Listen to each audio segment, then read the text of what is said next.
Good morning, children. Welcome to our science class. So, we are starting a new chapter today, chapter number 5 coal and petroleum. In this chapter, we are going to study about the coal and about the petroleum.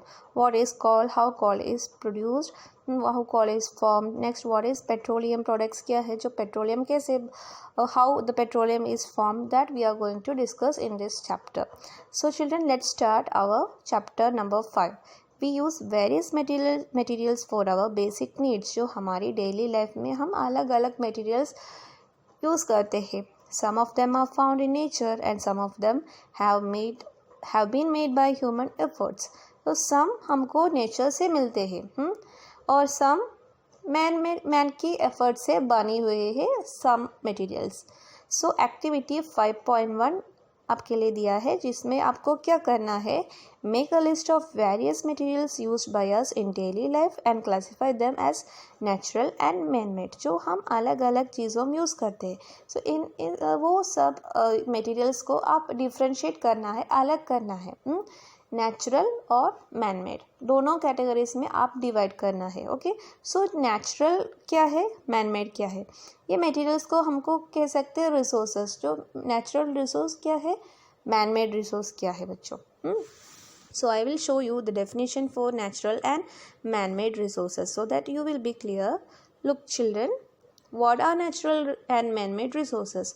Resources provided by nature are called natural resources. Clear all of you? जो हमको nature से मिलते हुए resources को हम कहते हैं natural resources. The examples क्या क्या है, air, water, petroleum, coal, ये सब हमको nature से मिलते हैं.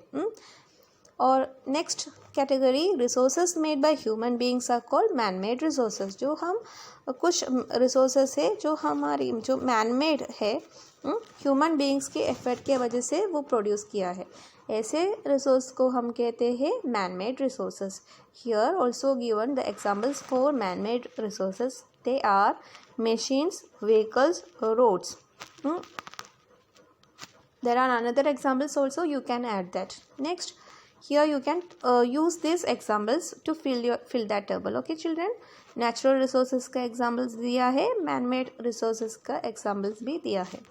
natural resources मतलब क्या है, provided by nature है. man made resources made by human beings. examples air, water, petroleum. और man made resource के example machines, vehicles and roads. Next, does this list include air, water, soil and minerals. क्या आपको ये natural, since all this are obtained from nature, they are called natural resources. क्या आपने ये examples भी अब use किया है, जैसे कि एयर, वाटर, सॉइल, मिनरल्स, वो भी आपने इंक्लूड किया है. Yes, we can include that also. Air और वाटर हमने ऐड किया है. You can also add soil and minerals because they are also natural resources. वो भी हमको नेचर से मिलते हैं. Next, look children, what Bojo is saying. Can we use all our natural resources forever? क्या आप हमको जो natural resources है ना, वो पूरे लाइफ टाइम तक हमको यूज़ कर सकते हैं, वो ख़त्म नहीं हो जाते हैं. Can air, water and soil be exhausted by human activities? क्या air, water and soil जो human activities की वजह से वो ख़त्म हो जाते हैं, इसकी क्वांटिटी कम हो जाते हैं.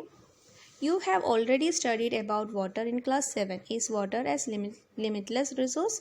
क्या पानी एक limitless resource है? No, water is a limited resource है ना. जो हमारे human beings जो pollute करते हैं पानी को और जो waste करते हैं, ज़्यादा के ज़्यादा wastage करते हैं, सो इसी की वजह से पानी कम हो जाते हैं. In the light of availability of various resources in nature, natural resources can be broadly classified into two kinds. So हमेशा हमको नहीं कह सकते natural resource unlimited है. Some natural resource limited है, some natural resources unlimited है. So ये limited क्या है, unlimited क्या है, that we are going to discuss next. Next topic, inexhaustible natural resources and exhaustible natural resources.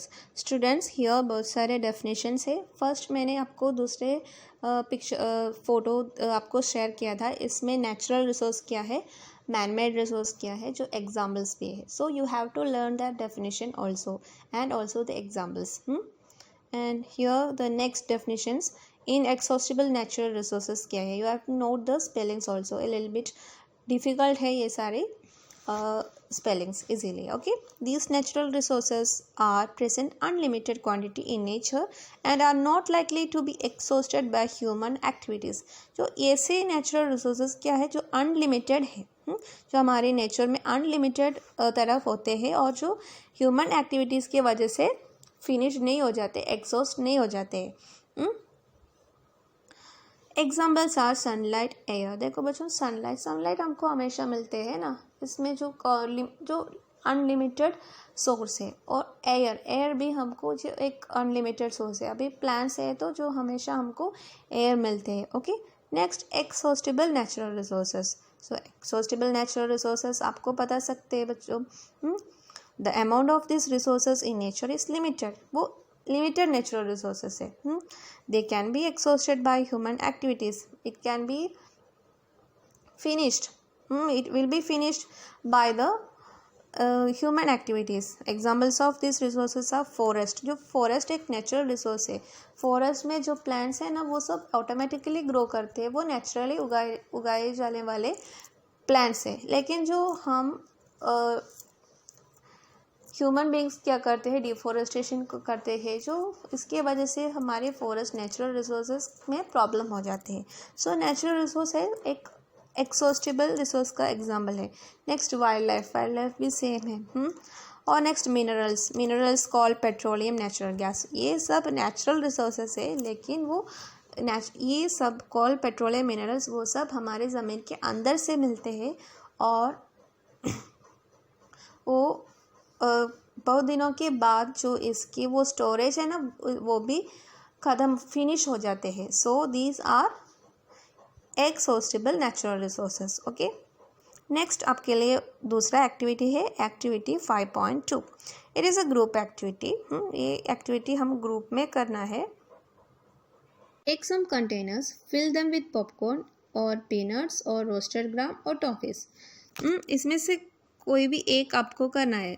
अभी हम फर्स्ट एग्जाम्पल ले लेते हैं, पॉपकॉर्न. आप सबको पता है popcorns. So you have to take some containers and after that fill popcorn in each containers.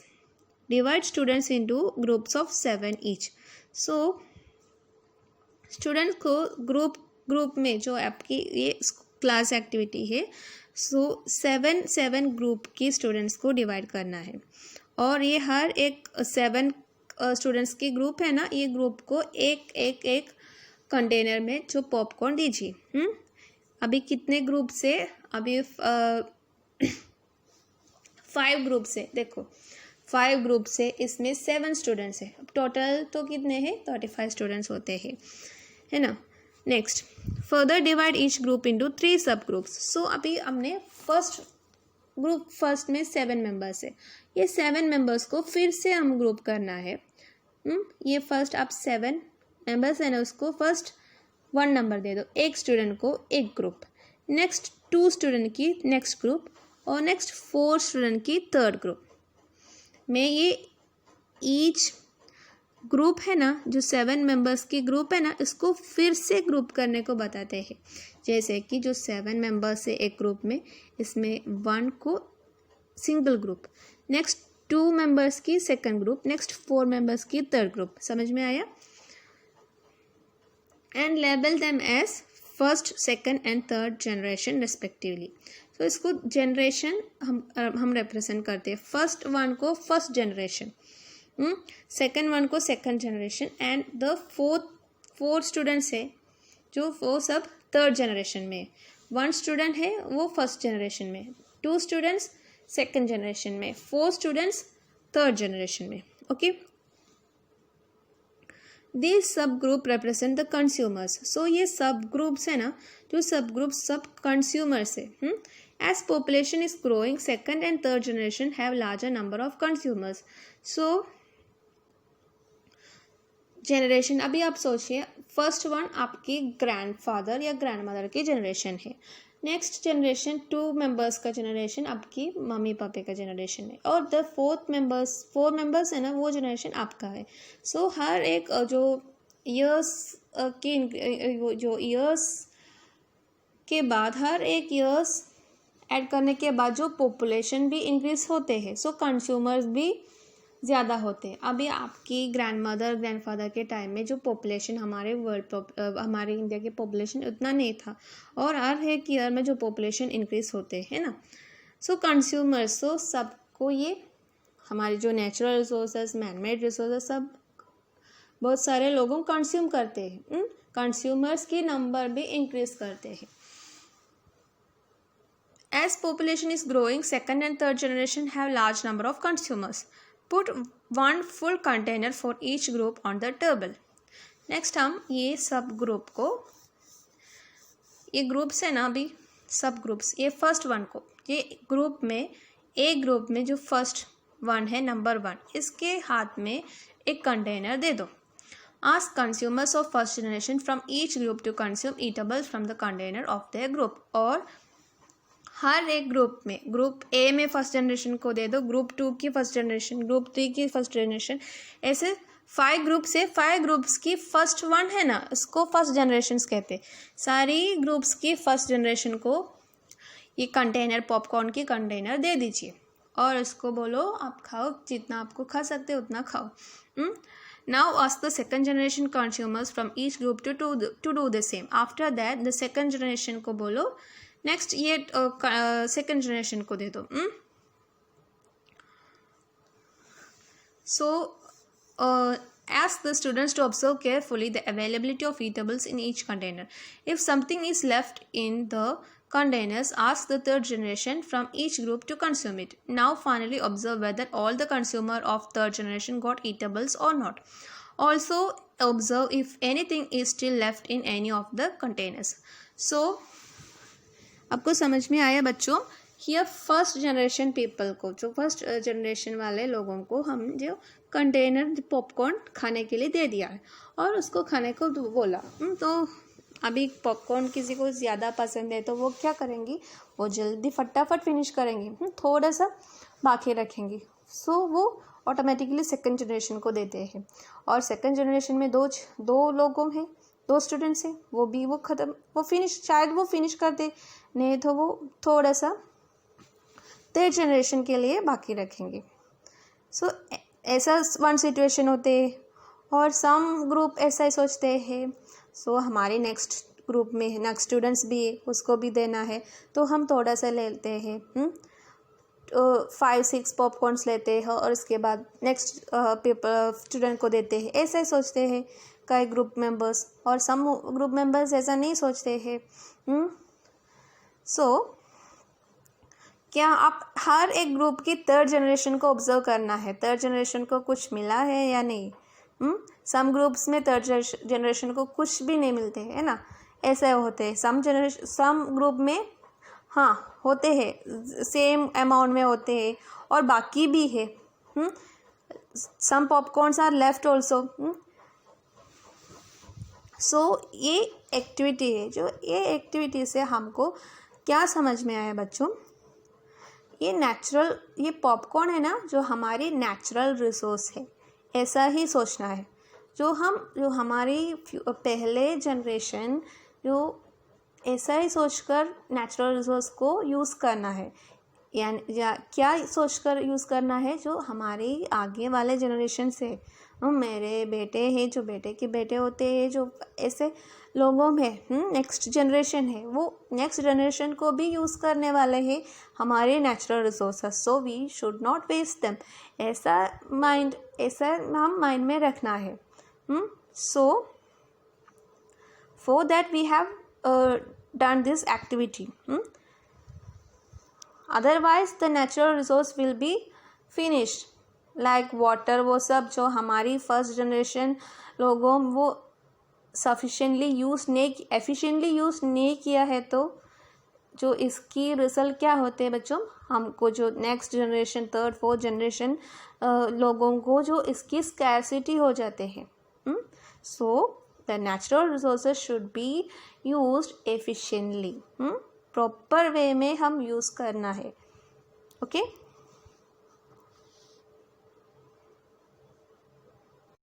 Assume that the eatables in the container represent the total availability of an exhaustible natural resource like coal, petroleum or natural gas. So आपको कैसे imagine करना है, जो आपके जो popcorn है ना, popcorn एक्सॉस्टेबल natural resource के साथ कंपेयर करना है. जो पॉपकॉर्न क्या है, एक्सॉस्टेबल नेचुरल रिसोर्स के जैसे आप इमेजिन करना है.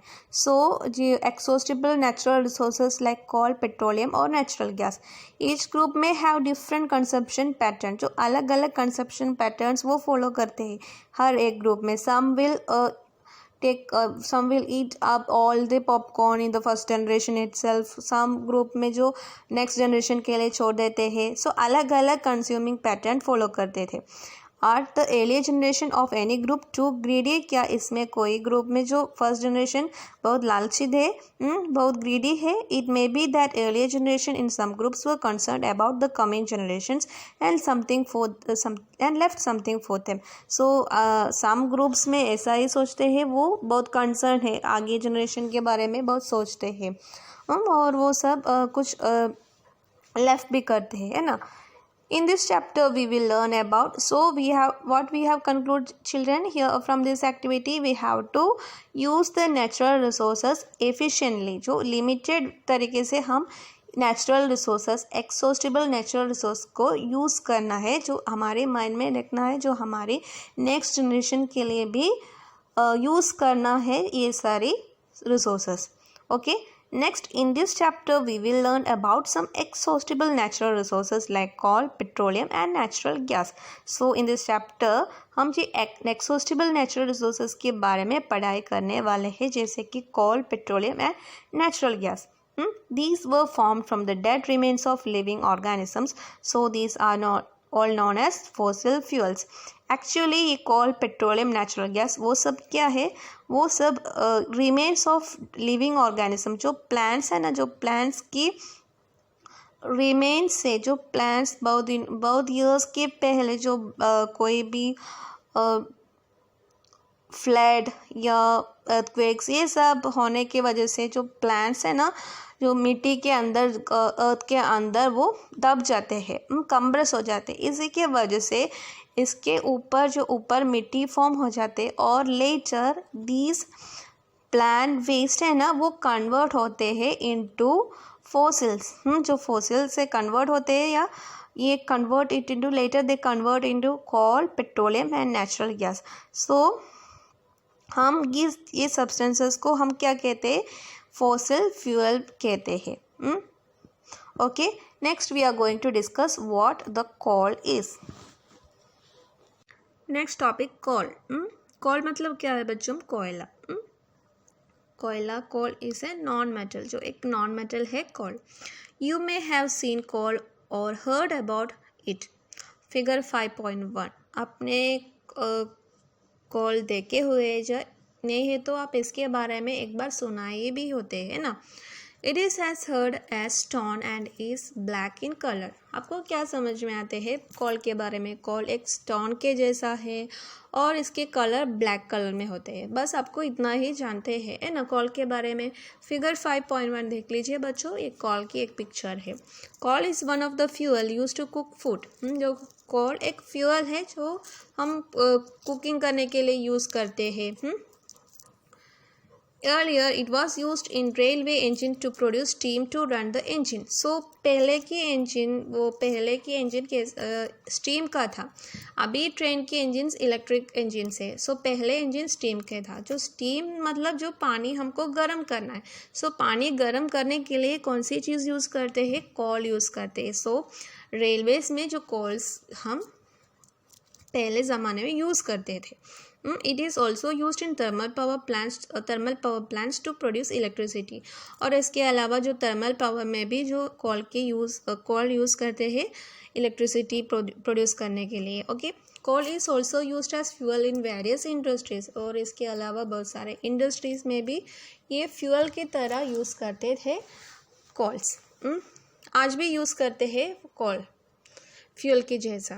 Okay. Next, story of coal. जो स्टोरी क्या है, कोल कैसे फॉर्म किया है. Story of coal. Children, what Paheli is saying, where do we get coal from and how is it formed? जो हमको कोल कहाँ से मिलते हैं और कैसे देखने में कैसे होते, जो कैसे है a coal. About 300 million years ago, the earth had dense forest in low-lying wetlands areas. So 300 million years के पहले जो हमारे अर्थ में डेंस फॉरेस्ट था, अभी फॉरेस्ट नहीं है, पहले 300 मिलियन ईयर्स के पहले, सोचिए बच्चों कितने ईयर्स के पहले है, इतना ईयर्स के पहले हमारी अर्थ है ना पूरे की पूरे तरह डेंस फॉरेस्ट था. और in low lying wetland areas, जो दलदल भूमियों में जो डेंस फॉरेस्ट थे, due to natural process like flooding this forest got buried under the soil. So flood वो सब होने के वजह से, अर्थक्वेक, ये सब की वजह से जो फॉरेस्ट है ना, जो फॉरेस्ट पूरे जो सॉइल के अंदर जो ब्यूरिड हो गए, कंप्रेस हो गए है, दब गया है. एज मोर सॉइल डिपॉजिटेड ओवर देम, जो अर्थ के अंदर वो दब गया है, कंप्रेस हो गया. सो ऑटोमेटिकली क्या हो जाते हैं, सॉइल इसके ऊपर डिपॉजिट हो जाते हैं, over them they were compress, तो फिर से जो कंप्रेस हो जाते हैं. The temperature also rose as they sank deeper and deeper, जो टेम्परेचर प्रेशर वो भी इंक्रीज करते हैं. So under high pressure and high temperature dead plants got slowly converted into coal. So ये अंडर हाई प्रेशर, जो इसके ऊपर soil इसके ऊपर कंप्रेस किया है जो, सो प्रेशर भी ज़्यादा हो गया है और टेम्परेचर भी हाई हो गया. सो ये कंडीशन में जो डेड प्लांट्स है ना, it slowly convert it into coal. So coal क्या है, कोल इज़ द एक्चुअली ये डेड प्लांट्स की वेस्ट है कोल, जो स्लोली एक कोल से कन्वर्ट किया है. As coal contains mainly carbon, the slow process of conversion of dead vegetation into coal is called carbonization. जो कोल में मेनली कार्बन होते हैं, so the slow process of conversion of dead vegetation, this process है ना, इसमें क्या है, जो वेजिटेशन स्लोली कन्वर्ट करते हैं इनटू कोल. सो ये प्रोसेस को हम कार्बोनाइजेशन कह सकते हैं, क्योंकि जो कोल में मेनली कार्बन होते. सो हम ये प्रोसेस है ना, प्रोसेस को हम कहते हैं कार्बोनाइजेशन. सो कार्बोनाइजेशन क्या है बच्चों, you have to underline that the slow process of conversion of dead vegetation into coal is called carbonisation. You have to underline that, you have to learn that also. Since it was formed from the remains of vegetation, coal is also called a fossil fuel. So ये कोल कैसे form हो जाते हैं, from the remains of vegetation, vegetation मतलब plants की waste से वो convert किया है into coal. So we can say that ये फ्यूल है कोल, मतलब लेकिन जो फॉसिल फ्यूल है, फॉसिल मतलब जो प्लांट्स की रिमेन्स है ना, इससे बनी हुई है, इसीलिए हम इसको फॉसिल फ्यूल कहते हैं. A coal mine is shown in figure 5.2. Next page में फिगर 5.2 में एक कोल माइन की पिक्चर दिया गया है आपके लिए. देखो children, this is a coal mine. ये कोल माइन की गतान है और इसमें जो कोल की खुदाई कर सकते हैं. When heated in air, coal burns and produces mainly carbon dioxide gas. So कि कोल हमने जो एक्सट्रैक्ट किया है ना कोल, सो एक्चुअली कोल वो एक इसके प्योर फॉर्म में जो बहुत अलग चीज़ों मटेरियल्स भी इसमें स्टिक हो जाते हैं. So we have to sort it, we have to filter that coal from those substances. When heated in air, coal burns and produces mainly carbon dioxide gas. तो हम एयर के प्रेजेंस में हम एक कोल को हीट किया है तो जो क्या प्रोड्यूस करते हैं, कार्बन डाइऑक्साइड गैस को रिलीज करते हैं. Coal is processed in industry to get some useful products such as coke, coal tar and coal gas. So coal हम इंडस्ट्री में यूज़ करते हैं और कोल से हमको 3 यूज़फुल प्रोडक्ट्स भी एक्सट्रैक्ट कर सकते.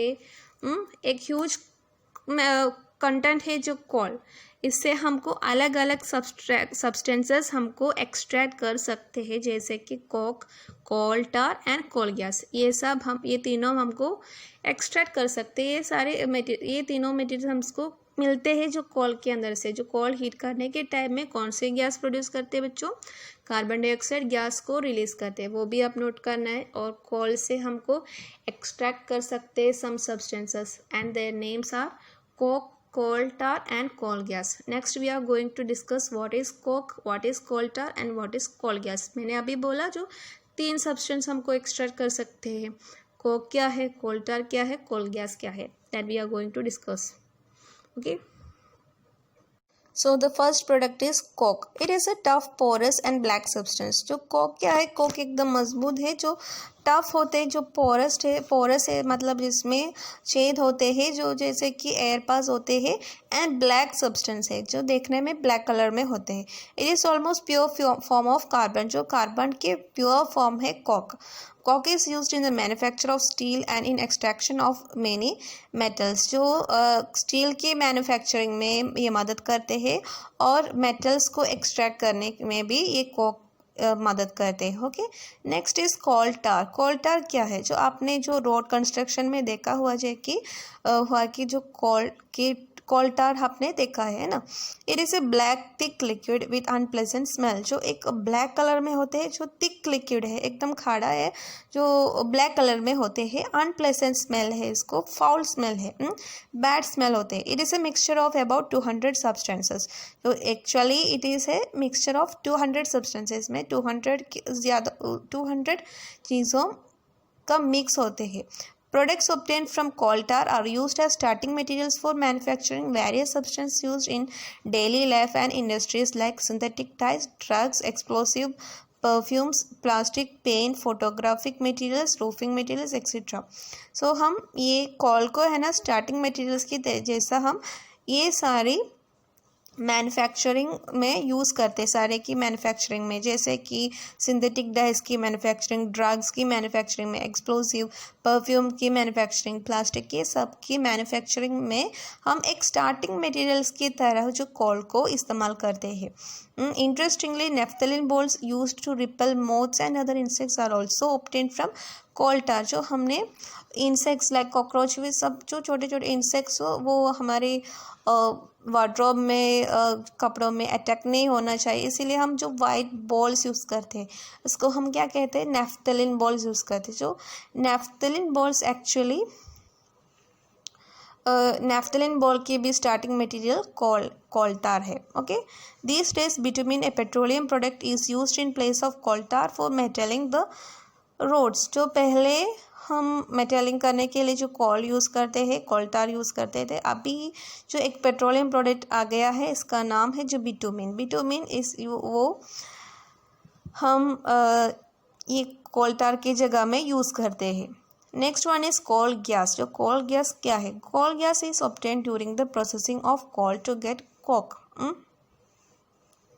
सो कोल की प्रोसेसिंग, जो कोक की प्रोसेसिंग करने के टाइम में कुछ गैस इवॉल्व होते, so that gas is the coal gas. It is used as a fuel in many industries situated near the coal processing plant. So एक बहुत सारे इंडस्ट्री में फ्यूल की तरह यूज़ करते हैं coal tar. Next, coal gas was used for street lighting for the first time in London in 1810 and in New York around 1820. Nowadays, it is used as a source of heat rather than light. So पहले में जो electricity नहीं था, so that time 1810 में जो New York में जो पहले स्ट्रीट लाइट के लिए जो कोल गैस यूज़ करते थे और लंदन न्यूयॉर्क में भी यूज़ करते थे। Now it is source of light के ज़्यादा सोर्स ऑफ हीट के जैसा हम यूज़ करते हैं रैदर देन लाइट। सो हम हीट प्रोड्यूस करने ऐसे फ्यूल हम यूज़ करते हैं कोल को, कोल गैस को। Okay children, so this is the end of our today's class. I hope that you all have understood the chapter very well. So here बहुत सारे definitions है, वो डेफिनेशंस भी आप साथ साथ लर्न करना है। पहले ये चैप्टर स्टार्टिंग से रीड करना है अच्छे से बच्चों, इसके बाद जो डेफिनेशंस लर्न करना है, एग्जाम्पल्स भी लर्न करना है. Okay, so see you in the next class. Take care, have a nice day.